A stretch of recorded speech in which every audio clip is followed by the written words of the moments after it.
Hello fam, you are welcome back. If you are joining me for the first time, my name is Janine and I usually share faith-based content. But today I'm going to be talking about something completely different.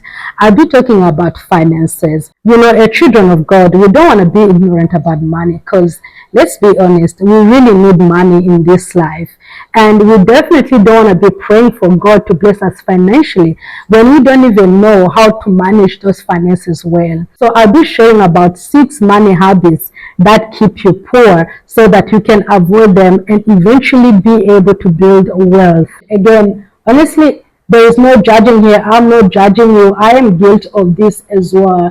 And this is something also I'm working on. So if you find yourself among these categories, which I'm going to be mentioning, please don't feel like I am judging you. I'm just coming in love because I don't want you to be broke for the rest of your life. No, no, no. We don't want to be broke for the rest of your life. That's why I am here to share these things which are really keeping us poor so that we can avoid them. Also, we need to remember that the enemy works with our mindsets. Many times we say that we are stuck in generational poverty. But the thing is that generational poverty works when there is a mindset which enables that generational poverty to go on. But here we are here to break generational poverty. And honestly, I feel like the Lord has led me to talk about finances so that we not keep on saying that we are stuck in generational poverty. No, no, no. The generational poverty ends with us. We are here to change our mindset so that we can work on building generational wealth. The first money habit that keeps you poor is treating shopping like a therapy. You buy items not because you need them, but because you want them to make you happy. And yes, when you buy something new, you are happy in that moment. But after that, that happiness is gone. But because you want to maintain that happiness, you keep on buying something new, and the cycle continues. But this is the money you will never get back. And the sad thing is that the items which we buy in this kind of situation, we don't even use them because we bought them not because we wanted to respond to a need, but we wanted to respond to an emotion, a desire. And we managed to buy these items, and in that moment we were happy, we were celebrating. After that, the happiness was gone, and we keep on buying things. I can't tell you how many times I bought items which I thought they were beautiful. When I was buying them, I thought they were beautiful. I thought I loved them. But when I brought them home after a few days, I didn't want to use them anymore. And in some cases, I don't use those items anymore. They are just there in my wardrobe. I bought many handbags which I thought I loved, but which I ended up not using, and that is wasting. That is wasting money. Honestly, I know that this is terrible, and I feel like this is a stronghold which God had to save me from. And I promise you, I am working on myself. Now I recognize that that's not a good habit and is so detrimental to my finances. The second money habit that keeps us poor is increasing our expenses as our incomes increase. The moment we get extra cash, we start feeling like we need to buy a new clothes, we need to buy a new shoe, a new handbag, a new watch, and the list goes on. The moment we get extra cash, our taste buds become expensive to the point we don't want to cook at home anymore. Now we start wanting to go dine in an expensive restaurant.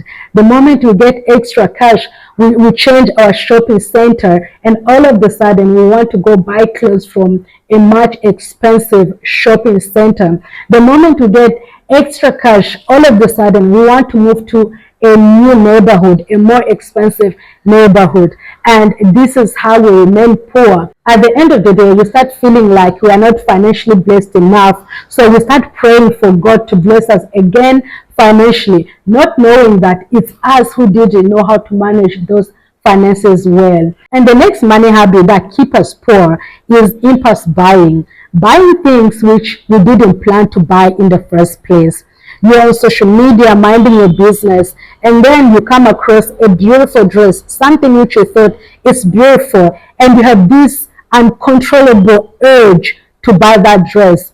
So you end up buying it. not because you plan to buy it, but because you saw that image and you felt so in love with it and you bought it.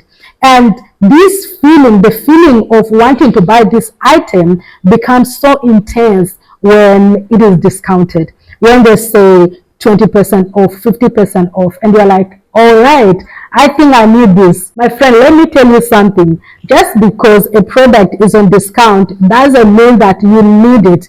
If you didn't plan to buy that item, just let it go. You will find something else to buy later on. We cannot be buying everything we see on discount, and this is actually how companies trick us.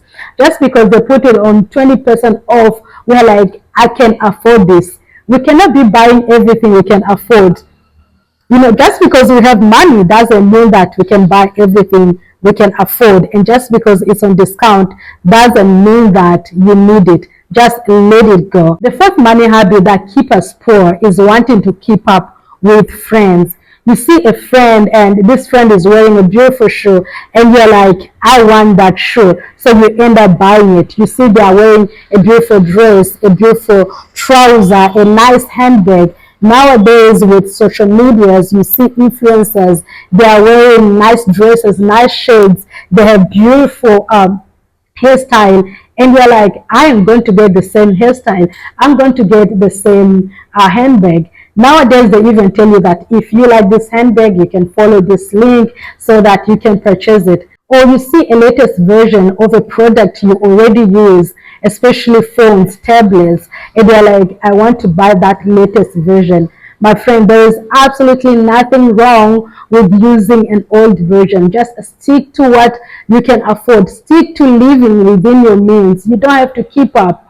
The truth is that, things will keep on changing. We keep on seeing new products on the market. So we cannot be buying everything which is coming on the markets. The other money habit that keeps us poor is not prioritizing saving. We save what is left after spending. And we keep on telling ourselves that, okay, I will buy this and this and that, and then I'm going to save what is left.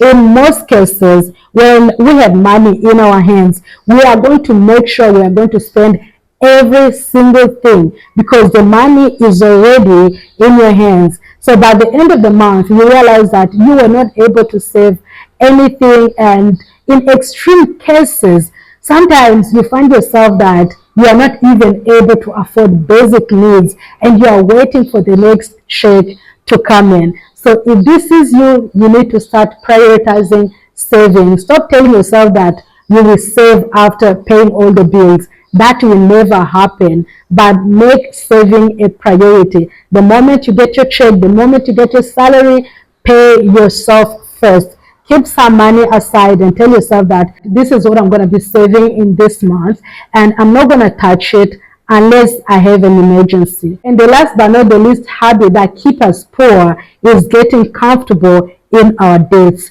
I mean, spending money which we don't even have, buying things with the money we don't even have in the first place. Nowadays, it's very easy to get your hands on a credit card.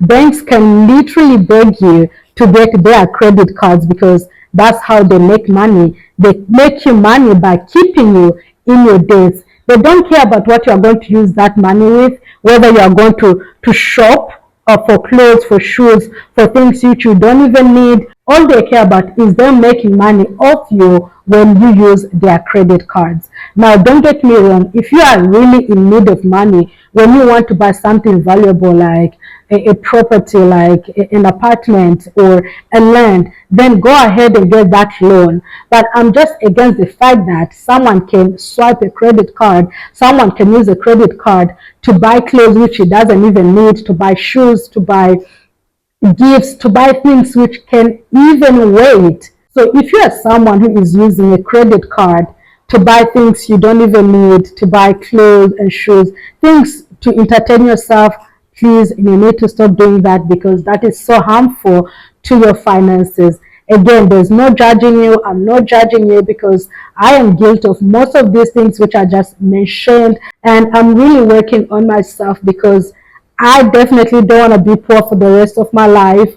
I want to be able to be financially free and be able to even be a blessing to others. When you are financially stable, you are able to help others. But when all you think is about yourself, all you think is about buying a new item, just entertaining yourself, then you won't be able to extend your hand to those in need. We live in a self-centered society, and all we think about is ourselves. All we think about is what I'm going to be eating, where am I going next to the next vacation. We keep on thinking about what we can buy next for ourselves, and we forget about those in need. But when we are able to manage our finances well, we'll be able to be a blessing to others. And that has been my desire. I really desire to be financially stable so that I can help others, not just financially stable. I don't need to have millions of dollars in my accounts, but I want to be able to manage my finances well so that I'll be able to help others even when I don't have $1 billion in my accounts. Alright, thank you so much for watching. I hope this video was helpful. I will see you in the next video, and please remember to like this video and subscribe.